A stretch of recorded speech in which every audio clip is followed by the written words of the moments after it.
Sup? Welcome to the Tedeschi Trucks Podcast. This is episode number 34, and I am Adam Choit. To follow this show, it's at Tedeschi Trucks Podcast on Instagram, and I am at Adam Choit on Instagram as well if you want to follow me. And of course, I have no affiliation with the band. This is not an official podcast for TTB or anything. I am just a fan, and if you're listening to this, I'm guessing there's a good chance that you might be too. So be sure to subscribe as well and give the show a positive review on iTunes. Doing those things is definitely helpful. So, I'm excited to say that today's guest is New England's own Tim Lefebvre. Of course, TTB's bassist from 2013 to 2018 with credits on Let Me Get By, Live from the Fox Oakland, and Signs. Here's info straight from his website. He has amassed a reputation for being one of the world's most innovative bassists. Tim's creative playing style is an addictive blend of jazz improvisation, rock undertones, and electronic grooves that can be heard on his appearances on over 150 recordings, ranging from Grammy Award-winning albums such as David Bowie's Black Star to the soundtracks of classic films such as The Departed. His list of credits and amazing artists he's played with is too long, so I think we should really just get into it. So let's just get started. Here's Tim Lefebvre. All right, so it's good to see you today, Tim Lefebvre. Thank you for joining me on the Zoom. I appreciate it. Thank you, Adam. Thanks for having me. Oh, for sure. How are you holding up out there in the desert now, right? Yeah, everything's good. You know, we're skating by like everybody else, I suppose. But things have been okay, all things considered. You're hanging in there. Yeah. I hear. We can get right into it. Why don't we get into your life and really your musical journey? And I'm sure you've had quite an interesting one. But I kind of tend to ask people, what are their kind of earliest musical memories? Like when you were like even like 4 or 5 years old, what were you hearing? I know your father was a music teacher. I heard about that. But so yeah, what were you hearing? What were the earliest songs? Well, I mean, you know, like a lot of it was, you know, whatever's on AM radio, right? So like, you know, like Barry Manilow and Paul McCartney, you know, like Hot Chocolate, like, you know, there was tons of different stuff going on, and like pop radio was way different than it is now. So there was a lot of that stuff. So a lot of it was great. So that's what I was hearing on the radio. And then my dad was like a big Benny Goodman fan. So like we sort of listened to jazz sometimes, Aretha Franklin, like, you know, but he used to force me, like he taught me to play bass. Because he was like a GB musician, it was general business, like, you know, like did a lot of weddings and work around Boston. So like, you know, like he taught me to play bass, and so he'd force me to also do those gigs with him. And it was like, you know, there was never any, I couldn't read music at that point, or I didn't even know what it was, but I had to like watch his left hand like a hawk to get through these gigs, and it was just exhausting. So. He made you go to his gigs with him to study his playing. Is that what you said? No, he would, to help me learn. He would take me on the gigs. Oh, I see. Yeah, what age did you get started on playing bass? 7th grade. Yeah, because I heard you picked up a guitar and you started playing it like it was a bass. Is that correct? Right, exactly right. Yeah. Where did that come from? Where did that come from? Don't know. I just started doing it that way, and my dad like kind of identified that as like, oh, you're a bass player, and just we ran with it. So, are bassists born, or do you come across other bass players who have that story where they have a natural inclination to want to play bass and be good at it, or is everyone just a guitar player who becomes a bassist? A lot of times it's that, you know. That's what Barry Oakley was, right? A lot of guys like, cause they couldn't find a bass player to play in the band, so like, you know. Right. That's why so many bass players back in the day played with a pick, because they were guitar players and they didn't want to mess their fingers up. So they were, you know, that was and then there was other guys like Monk Montgomery, like, you know, they were actual natural bass players, but I think it was more of a, you know, just switching over, Carol Kay, you know, all those guys. So you started playing, you said at 7? Is that what you said? 7th grade. So seventh grade. And what kind of stuff were you playing when you picked it up? I mean, middle school, you know, middle school repertoire, and then concert also band. Like or jazz band, and then also, you know, like Aerosmith, whatever I could figure out on the radio, from the radio, you know, Rolling Stones, blah blah blah. Did you like everything? It sounds like you were a fan of all different kinds of music. Did you have a passion? Did you love it at that point? Like shortly after picking up bass? Yeah, back then, sure. I mean, you know, even if I wasn't playing, I loved Boston, that band Boston, and, you know, everything that was on the radio, I just fell in love with back then. Van Halen, I lost my mind over. Rush to some degree. Yeah, R.I.P. Eddie Van Halen. He was the greatest to ever do it, man. Perhaps. What about Derek? I mean, Derek's amazing. Apples and oranges. Apples and oranges. Yeah. Well, like Derek's amazing at his thing, which is slide. But I mean, right. Eddie Van Halen's really technically and musically just the greatest. So I'm a huge fan. I've actually said that to Derek. He's I don't know if he's happy about it, but that's just what I think. I mean, I grew up in a different era, and I didn't listen to Southern rock, so I was just like, I was just getting slammed in the head with Van Halen, so like I just was like, whoa, But Derek's got a definite gift for sure. He's amazing. Yeah, definitely. What about playing bass? Were you super passionate about actually playing in addition to like listening to music? Did you love playing? To some degree. I mean, sort of. I mean, here and there. When I started realizing I was okay at it, I kind of got more into it. And then, but I actually I loved / hated playing upright bass too. Upright bass is a whole different animal. But so like that became a passion too, because it's like, wow. I mean, there was so much work and learning to do on upright bass. It was incredible. So. Besides them looking and sounding different, what are the different challenges with upright versus electric standard bass? Well, it's an acoustic instrument, so you got to try to draw the sound out of it. It's like a you have to try to get a good sound without an amp, so that's kind of challenging. And then technically it's like getting up and down the neck is like it's all this technical stuff that's really difficult and takes years of practicing to get any mastery over it. It's a different physical action. Totally different physical. 100%. Yep. And what kind of kid were you like growing up besides like music? Were you good in school? Were you a troublemaker? What was your life like? Social life and all that stuff. Yeah, we were forced to be good kids, so we were good kids, But we believe it or not, we grew up in Foxborough, Mass, but across the street from me was this graveyard. Believe it or not, from a mental hospital. So like the graves, there was people in there, but they were just numbers. This is like the old school way of, so the gravestones didn't have any names. They just were numbers. Anyway, like there would be those graves, and then there would be like a whole blank, field. We played baseball and football on it almost every day. So. What about ghosts? I was going to ask about ghosts haunting the baseball field. Any sightings or anything like that? Never? No. I was waiting. Do you believe in that stuff? I do more than I used to. I'll tell you that much. I'm sure it's legit. I never ran into anything spooky. I'm pretty sure we stayed at some hotels along the way or TTV that were haunted. Right. I heard that. So. Interesting. What did you think you would be doing, with your life as you got to I guess sophomore, junior, senior year in high school? I'm guessing you were still playing bass, and were you playing in bands, and where were you headed career wise and musically? I had no idea. I was just trying to get by and just get through what I had to get through. And then, I was just kind of like, I've always been like, sort of like, just let it come to you. So like, whatever happens, happens. So I've gotten smarter about it, but basically from when I was a kid on, I was just like, oh boy, wow, what is it? Like someone wants to hire me on a gig, and sometimes it's great. It's like, it's flattering. At the same time, like it's also somebody potentially taking advantage of you because you're young and stupid. So. Yeah. Yeah, I mean, we'll go through the chronology a little bit, and you said you started to get decent at the bass, but when did you realize, that you might be more than decent? Did you start to get compliments? Because I remember hearing on this previous interview about you working on cruise ships, and all the guys on the cruise ships would tell you, kid, you're not that good. So they told me I sucked. Yeah. Were they right? Were you a late bloomer? When did you get good, would you say? I mean, it wasn't really my forte.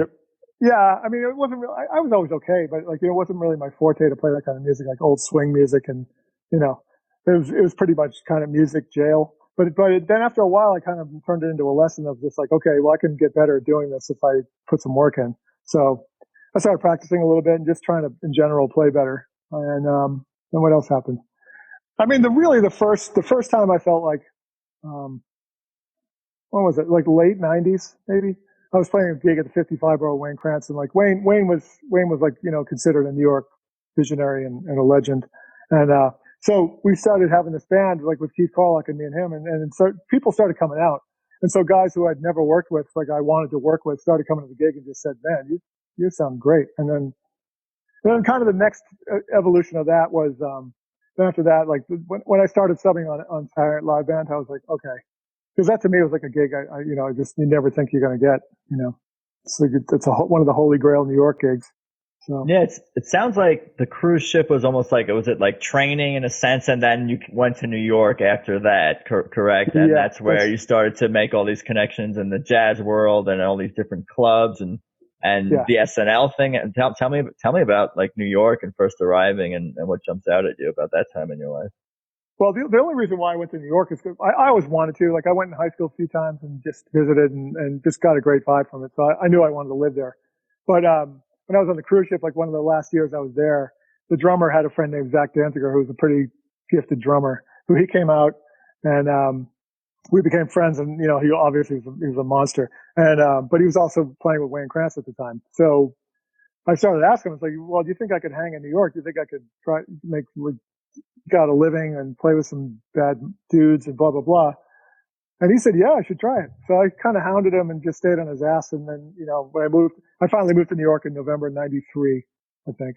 And he, basically he's responsible for me having a career because he started introducing me to people, like telling his comrades at the time, like, his people he was doing gigs with that were kind of high profile. He was telling them to hire me. So it kind of started happening. A lot of it was smooth jazz, but still, a gig's a gig. So. At this point, it sounded like you're pretty committed and you're all in on music. Does anything change about your practice habits or like how you approach things once you sort of dive all in? Do you practice more a day? Are you going to more shows? Like, how does your life change once you decide, like, I'm going to be a professional musician or strive to be one? Yeah, I mean, it does. You get more focused on learning stuff. Like, I started transcribing records and, just learning music. Like I would learn piano. I was learning piano for a little while. I could play some drums, but most of it, it's like very jazz centric. And I was like trying to figure out bass lines and technical stuff. And, so yeah, it was a lot of that. And then like on electric bass, I was just trying to play up rock stuff. So like I never really practiced electric bass that much. I just kind of like picked it up and winged it. But upright, you had to practice. So like I got into that for a little while because when I moved to New York, I thought I was going to be an upright, like straight ahead jazz player. It just didn't really happen, but It sounds like you were playing jazz, you were playing rock, and just looking at your history, you've always played all different kinds of genres. Obviously a lot of heavy jazz, but rock was always something that was part of your life in New York during those times and beyond. I mean, when I was in New York, I wasn't doing that much rock. I would do like some singer-songwriter gigs and, gotcha. But yeah, the rock stuff started coming later when I moved to LA. So. What would have been your fantasy or dream or goal career? And I'm guessing maybe you'd probably even had it to some degree, but what were you thinking you would be like in your early 20s? Like, would you want to have been in like Aerosmith or like a rock band like that or a jazz thing? Like, what would have been your like dream base scenario for like, that you foresaw or wanted at that age? It was always Sting, actually. Like that was the holy grail of gigs, just to play with Sting. Just as like, a fellow bass player. Yeah, well, it wasn't just that. I mean, when he did all those records in the 90s, was it 80s? Can't remember. 80s. Like he had the band with Daryl Jones and Omar Hakim and Kenny Kirkland. It was like Bring on the Night era. So it was like late 80s. Bring on the Night, Dream of the Blue Turtles. Like that era was like, that was the best band ever. So I was just like, oh man, I want to do that, play like that. Because they also were out there playing their asses off. So it was like, it was pretty deep. Dude, I'm going to dive back into that and look into that era of Sting and see what I can hunt down. That's interesting. Well, it's funny. Like, yeah, that was always the one. But, that whole era, like I'm very much a 90s kid, like an 80s and 90s kid. I mean, my favorite bass players were like Marcus Miller, Daryl Jones, Victor Bailey, and their heydays were all in the 80s and 90s, But, I happened to, well, I mean, it's a long-winded answer, but anyway, like on my Patreon last week, I interviewed Robert Hurst, who was bass player, used to play with Wynton Marsalis and Kenny Kirkland, like Kenny Kirkland's band. Like he was just an incredible musician. We did Ocean's 12 and 13 together and all these movies. But But anyway, like we were talking, it just brought me back, and I went back and listening to all the straight ahead jazz from that era. And it's just banging. You know, he was Hearst was with Branford Marsalis for a long time. That was kind of a famous band. So Yeah, beast. It sounds like you were working with more and more higher profile people, even as working your way in New York. Is that intimidating? Do you get stage fright or starstruck or anything like that? Or is it just become, with each passing gig, it becomes more and more just that's your life and that's your reality? I mean, occasionally I get starstruck, but you know, like I found that it went away pretty quickly. Like Will Lee and I like got to be friends, and so like when Will Lee would come to a gig or something, like and check it out, I always ended up playing better. You know, like I kind of reached a new level. I wasn't scared. You know, I'm trying to think. There was a couple guys intimidated me. Like, you know, there's a couple guys who intimidate me now. That's for sure. Because it's more their playing and what they've accomplished, more rather than even like necessarily the mystique that surrounds these people. It's like, wow, they're good players. I better be on top of my game, so to speak. Is that where you're coming from? Well, I think no matter what, you always have to be on your game. Like, yeah, that's true.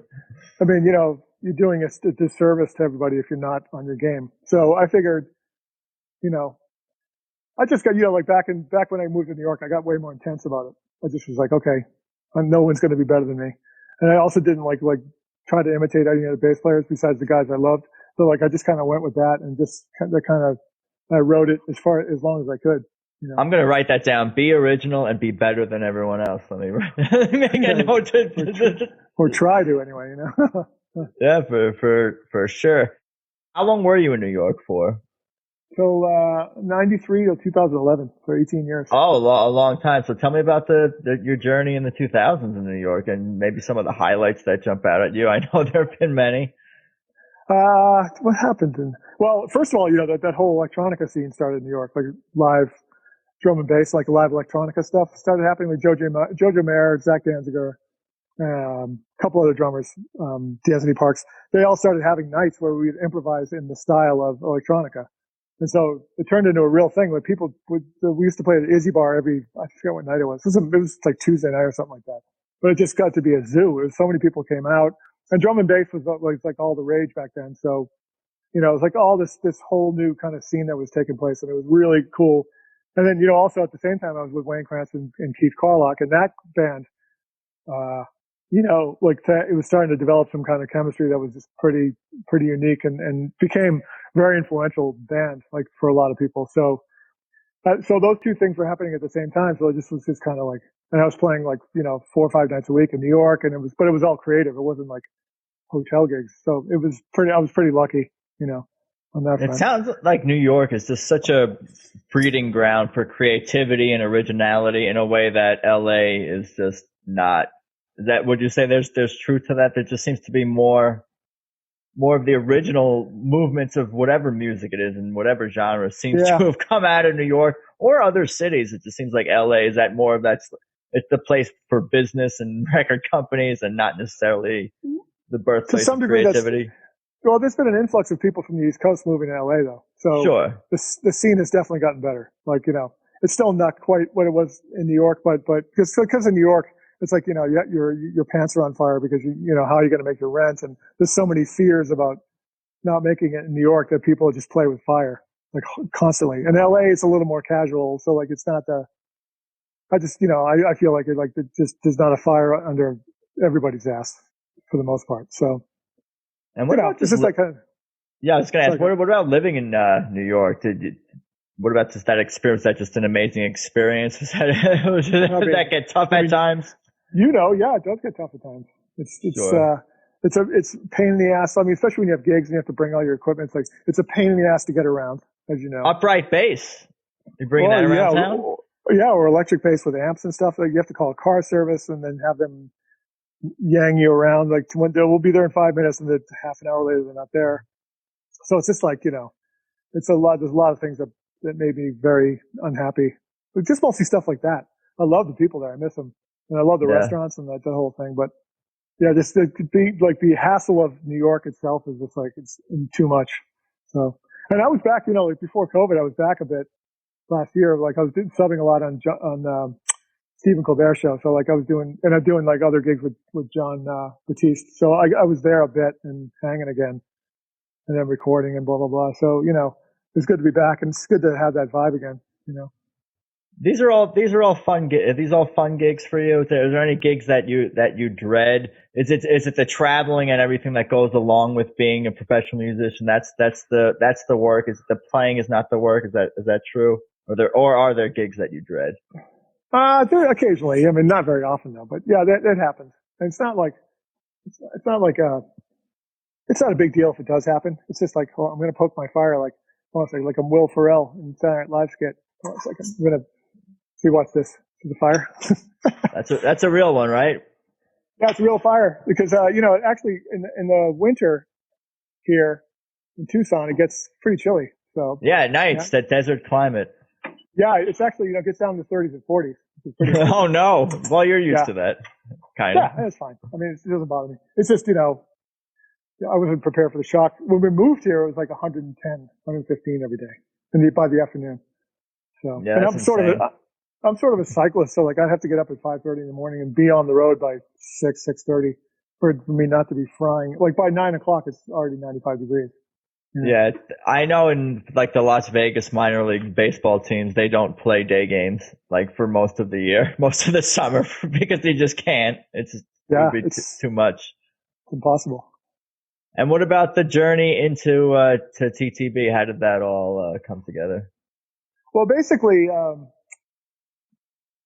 did it happen? Well, I had met JJ Johnson, the drummer.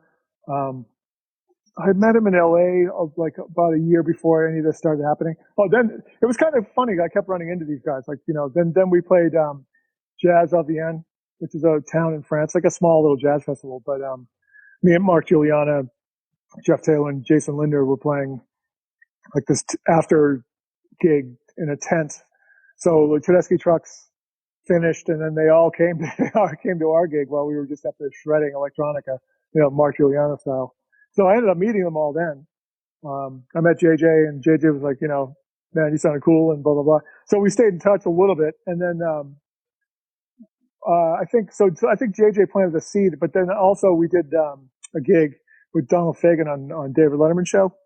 And it was like, it was me and Wayne Cranston and, Keith Carlock and Michael Lenhart, the trumpet player who produced, Fagen's record.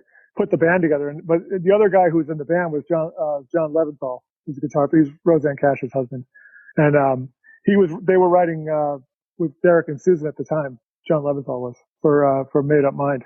So he said, yeah, he put my name in the hat too. So finally, I think at the point where this is at the point where after OTO left and they were going through bass players like water. So I think they had actually settled on Eric Krasno, but they gave me a 5-gig audition.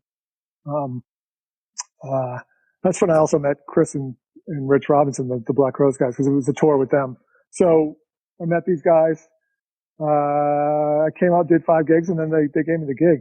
It's pretty amazing. Was that nerve-wracking, those 5 gigs? Do you feel like it was a lot of songs to learn? What were the challenges? What do you remember about those 5 gigs? Yeah, I mean, some of it was like the challenge really is I actually stopped working with anybody. I took a month off and just learned the tunes. Sat in my room and ran through the stuff. And so by the time I got to Jacksonville to rehearse before the gigs, I knew all the stuff. And so those guys were thrilled because we just, we rehearsed for 1 day or 1.5 days and then we went into the beach and went surfing. Like the plan was to be rehearsing. The plan was for us to be rehearsing all week, but like I actually learned the tunes. So like it was a breeze. And so, like when I first heard the stuff, like, they gave me Made Up Mind and some board tapes and stuff like that. Yeah, I could, like, sometimes you hear the music and go, man, I don't know if I can do this just because it's like so alien conceptually, you know what I mean? But this music was like, it's kind of spoke to me. So I was just like, yeah, cool, man. I could do this. It'd be great. How many songs did you have to learn for those 5 gigs? I'd say it was at least 25, maybe 30. Yeah. Yeah. Maybe more. Gotcha. I can't remember. And how long after those 5 gigs did you get the word that you would be joining? It was within weeks. That was over in like the end of July, and then I did a gig with them in Lockin. I did the gig, and so it was like the first weekend of September. Had you done a lot of touring up to that point before joining TTB, or was mostly session work and New York work? A combination of both. I did a lot of touring though. Like I was always going to Europe with these Ori Kane and Wayne Krantz. And, I did a lot of Europe touring. I toured with this trumpet player from Germany named Till Brunner. So I was always, on tour. Yeah, it wasn't a new thing for you. No. I mean, being on a bus, a tour bus was, yes, that was a whole new deal. So. Yeah, tell me about it. Tell me about the early days. What jumps out at you from, the early days of TTB? Didn't you jump right into where they were on a tour, I'm guessing, at the time, and you just jumped right on and continued on? Yeah, basically. We figured out my gear situation. I shipped some basses down, and then we just kind of did it. Then we were off to the races. And what was it like? Just compared to other gigs and other music in your life, did you feel a different connection? Well, because you've been playing a lot of jazz at that point and with other artists. What did you think about the TTB's music and whatnot? Oh, I told you. I mean, when I first got the stuff and I started hearing it, like listening to it, I was like, yeah, it's right in my wheelhouse. You know what I mean? It was something that I was pretty comfortable with. So it was pretty easy to just jump on board and do my thing with, and I also like hooked up with Kofi Burbridge like pretty quickly too, like realized like that he was there to make stuff happen with me. So we kind of just figured that out very quickly and we went with it. So. Because you guys are on the same side of the stage, so it's a natural relationship that formed. Well, he's always searching for stuff. He's always like, he was always, like he was a searcher. So like we were always coming up with different ways to play the songs and, stuff and under his solos. Like, like he loved it because I was just like out of the box, like not like anybody who had been in that band before. Because I didn't come from the jam scene either. So it was just like, I was just kind of this new X factor. So I think it made Kofi happy. That's cool. You guys definitely had great chemistry for sure. Yeah, 100%. Yeah, I miss that guy. Like, like definitely like, some of the best gigs I ever did, some of the best gigs I ever did with the 55 bar, some of the best gigs I ever did with in Europe or whatever. But some of the best gigs I ever did were also with Tedeschi trucks, and especially the fact of doing it in front of like one of the best gigs we ever had was in front of, to that point, our biggest audience, which was, or maybe it wasn't. Maybe at that point we had already. There was one time we played NOLA, like we were like kind of just like a throw-in, I think, and we played New Orleans Jazz Festival, and we went out there. I think we did like a 4:00 set, and we just went out and leveled the place in front of like 10,000 people. Like everybody's jaws were on the floor. So like we that was a great one. Chicago Theater, I think 2017. I don't know. We were playing Shame, I think, and we were playing Tied to the Whipping Post too. I'm trying to think what year it was. It was some of the best playing we ever did. It's incredible. So. Yeah, I mean, obviously I'm doing a podcast about the band, so I'm pretty passionate about them and think pretty highly of them. And I think they're the best band, live band. They're the best band touring, especially in that sort of genre of music. Is there anybody that can follow that band? Obviously, if it's in a different genre, that it's hard to compare things like that. But who could follow that really? I wouldn't want to. I remember my last time I did Lockin', I mean, like the Dead was playing right after us and we had just gone and leveled the place. And like Branford Marsalis had sat in and it was just, it was crazy. Really just basically dropped bombs on the place and then walked off, it's pretty great. Yeah, someone else, I forget who it was, talked about that gig where it was a little bit tough for Dead and Company to follow you guys. No disrespect. No, they're fantastic. And the thing is, it's like, it's not even the same thing really. And right. But honestly, we were playing for their crowd. So, it didn't even matter, I don't think they give a shit if we were the best band ever or not, because they were there to see the Dead, Yeah, no doubt. Tell me more about the Bowie album and his final album and how that all came together. I know he sent you some demos and then you worked a few times with him in the studio. And he seemed to be doing, he was sick at the time, but I was reading that you recall that he looked well and seemed to be in good spirits. But talk to me about that, the Bowie album, Black Star. It was funny because we were doing Let Me Get By at the same time. So I was flying from New York to Florida. Yeah. Crazy. Interesting. Yeah.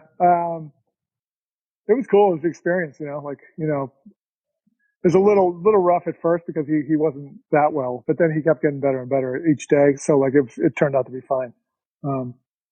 Just a great dude. Like he didn't let being sick bother him at all. So, and therefore it didn't bother us. Because we took all our cues from him. Does he seem like he's a otherworldly person, a guy from another planet? Does he seem, when you meet David Bowie, is that like, whoa, who is this guy? He's from another world, or is it just like, oh, he's another guy? What is that like? I mean, probably in the 70s and 80s, sure. When he was he came back down to earth. Yeah, I mean, he was 68 when we did this, 67, 68. So like he's a totally different person. He's like mellowed out, doesn't do drugs anymore, doesn't drink. He's got a family. He just wants to, I heard he would sneak around New York with a foreign language newspaper so nobody would recognize him. He'd wear a hat and just like that's how genius he was. He like for the foreign language newspapers. He's like, that boy looks like David Bowie, but it couldn't be because he's reading like a Swedish daily newspaper. Funny. Pretty funny. Yeah. So. And, that's a really cool album. I've been listening to it a little bit this week. It's definitely, it's wild, and it covers a lot of different genres. Was that one of your more fun gigs to do, recording that album? Yeah, it was not because it was like a circus, because it really wasn't. Very few people there besides who was absolutely necessary. Just the engineers, band, studio manager, David, Coco Schwab, his assistant, and his nutritionist guy. That was it. So like it was very quiet and businesslike, and we had signed NDAs. We couldn't say anything about what we were up to. So it was very workmanlike, and but it was fun, like he started we did a lot more tunes than what actually showed up on Black Star. So, got to feel his writing out a little bit. It was really cool. But Black Star just came out. It's just magic. The whole record. Was that stuff ever released? The other demos that weren't on the album? A couple of them were. Not all of them, though. There's still some in the can. I don't know if anything's going to ever happen with them, but. And the thought behind that album, was it to sort of bring jazz musicians in to do a somewhat rock jazz album in a sense? Experimental or whatever. I don't want to. It's hard to describe in a sense, but. I mean, to call it jazz was it's jazz because of saxophone, right? But other than that, like me and Mark and Jason were pretty much electronica heads. So it's like more, and playing with real instruments. So like that was kind of what we thought we should do. So that was an easy narrative for people to grab onto. Oh yeah, he did a jazz record with jazz musicians, which I think is the total opposite. I think he just wanted to do something totally different. It doesn't sound like any of his other records at all. No. Right? I mean, not in the least. So it's just like that was just a departure right there. And some of it had to do with the personnel, yes. But he wrote different stuff, and so it was a pretty remarkable thing. Yeah. What about the rest of your time in TTB, and what do you remember about the last couple of years? When was your official exit from them? November 2018. We did Boston. Yeah. I told them like the beginning of November 2018, and then my last gig was in Boston. I wanted to give them plenty of time to get somebody. So. And what about what the plan was because you're part of the Black Crowes now, right? Have you got played shows with them yet? Nothing official. I mean, we did a couple of showcases. I don't know. Yeah. I don't know what's when. There's no telling if next summer is going to happen either. So I don't. Hard to say what's going on. We did the promo gigs and that's it. So. Is that stuff online? Is there footage of that? Is there tapes of that? Is that I can go to Howard Stern show. Oh yeah. The Howard Stern show, and then I think it's on YouTube someplace. Yeah. But there was one at the Bowery Ballroom, and there was one at Troubadour. By the way, I heard the Troubadour closed. Is that right? I believe so. Yeah. Man, so did the Blue Whale. I haven't heard. It's not official, but man, it's like dropping like flies. This is the problem with the COVID thing. See, and like Congress not helping them out, because like those kind of venues, which are really, the backbone of the music scene, that if they don't make it, it's going to be trouble, because there's not going to be many places to develop music, to develop acts. Yeah. It's going to take some time to recover in more ways than one, for sure. How did the Black Crowes thing come together? Just you knew them and they knew you, and they decided to tour, and they liked you and wanted to bring you aboard, kind of thing? Yeah, basically. I mean, I auditioned like everybody else, but I probably had an advantage. So I got the gig, and then we just took it from there. Yeah, that's one band that I would love to see again tour with TTB. That's what you guys should work on that for 2021 a Crows TTB thing. That would be great. It's Oh been yeah, done, I of mean, course. that's the only reason why I know those. I mean, I know those guys through TTV. So, yeah, I'm sure there'll be something like that. Hopefully I'll see you guys out there on tour soon enough. Yeah, me too. And I definitely appreciate your time and all the stories and whatnot. It's been fun for sure. Why don't you tell people what else you're working on? Because I know you have a million projects and things going on, and then where people can find and follow you Oh, and all sure. that. Well, yeah, I mean, a couple things. I have a Patreon. It's patreon.com/live from Blackbirds, me and my wife. And we do I do some online lessons. I do like all kinds of, a lot of gear videos, like just talk about stuff. And, it's fun. And we do like live performances, or we just do performances, like they're not live. We film them, edit them, and then put them out. So that's been keeping us afloat. Thank God. What else? I have a couple projects coming out. Rachel, my wife, and I, Rachel Eckroth, who's a great singer and keyboard player. We're actually working on just upright bass and voice, just doing like old timey standards. We're doing a record of that. I've been writing some songs. I may have some songs with Van Hunt, Empire of the Sun coming out. We'll see. It's a whole bunch of stuff going on, and a couple records coming out. One's called New Age Doom, which is just coming out on cassette, and that's very out to lunch, aggressive, like avant-garde stuff. And yeah, I've been just doing a bunch of Scary Pocket stuff. Those have been trickling out, and if you just look online, there's tons of stuff going on. So. Yeah, it sounds like you're keeping busy for sure, which is good. Yeah. Most good. of the time I post, I keep everybody posted on Instagram and my Facebook fan page. So. Yeah, for sure. Well, yeah. I'll link to all these things, a bunch of them for sure. But yeah, I definitely appreciate your time, and it's been fun. And hopefully see you on the road soon enough again. Yeah, man. Hopefully so. Thanks for having me, Adam. Oh, for sure. You got it. Take care, Tim. All right. Later. There you go. My conversation with Tim Lefebvre. That was a lot of fun. I for real again thank Tim for his time and do hope to catch him with the Black Crowes next year. And that reminds me, you should also check out the State of Amorica podcast all about the Black Crowes. Another great music podcast. But yeah, anyway, for now, hope everyone is hanging in there during this super fun 2020. That's actually coming to a close. We made it. But for now, check out Tedeschi Trucks Podcast on Instagram. That's at Tedeschi Trucks Podcast. And of course, remember to tap subscribe or follow on iTunes, Spotify, or via whichever way you listen to this show. And again, positive reviews on iTunes are greatly appreciated. But yeah, that's about all I got for today. Again, thank you for listening. Later.